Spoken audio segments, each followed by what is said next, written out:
We provide you the platform to turn your dreams into reality. Give wings to your aspirations with KR Mangalam University. राजा रघुवंशी के murder case में अब तक केवल 5 नामों पर चर्चा हो रही थी। पहला सोनम रघुवंशी, दूसरा राज कुशवाहा, तीसरा विशाल सिंह चौहान, चौथा आकाश राजपूत और पांचवा आनंद कुर्मी। हालांकि अब इस मामले में एक और नया ट्विस्ट आ गया है। राजा के मर्डर के तार किसी जितेंद्र रघुवंशी से भी जुड़ रहे हैं। जी हां, राजा रघुवंशी मर्डर केस में पुलिस को एक और नया नाम मिला है, जितेंद्र रघुवंशी का, जिसका आरोपी पत्नी के प्रेमी राज कुशवाहा से सीधा कनेक्शन था। लेकिन ये जितेंद्र रघुवंशी आखिर कौन है?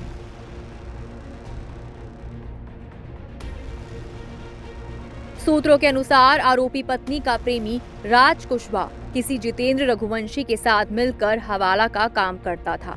पुलिस को जितेंद्र के नाम पर 4 बैंक अकाउंट भी मिले हैं, जिसमें लाखों का ट्रांजैक्शन हुआ है। अब इस मामले की तह तक पहुंचने के लिए पुलिस जितेंद्र रघुवंशी की तलाश कर रही है।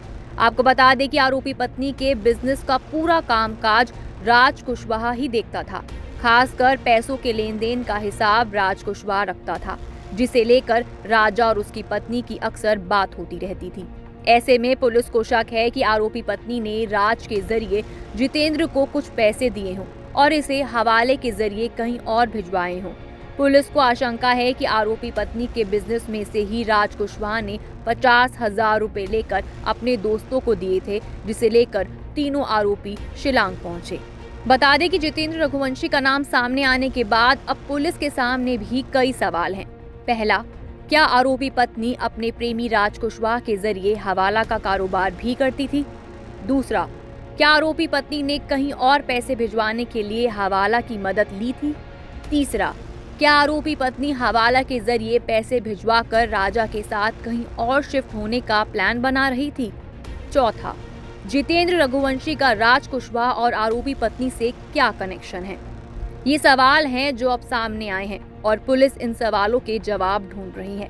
वहीं दूसरी तरफ आपको बता दें कि आरोपी पत्नी ने राजा की मौत का प्लान शादी के 6 दिन बाद ही बना लिया था। लेकिन अगर ये प्लान कामयाब ना होता तो उसने प्लान बी भी तैयार कर रखा था। पुलिस सूत्रों के अनुसार आरोपी पत्नी ने पति राजा को मारने के लिए सुपारी किलर्स तो बुलाए ही थे, लेकिन अगर वो राजा की जान ना ले पाते तो आरोपी पत्नी ने सेल्फी लेने के बहाने राजा को पहाड़ी से धक्का देने की योजना भी बनाई थी। अब बात करें इस केस में आई नई एंट्री जितेंद्र की, तो पुलिस जितेंद्र रघुवंशी की तलाश कर रही है। जितेंद्र के मिलने के बाद कई सवालों के जवाब मिल सकते हैं और कई राज से पर्दा भी उठ सकता है।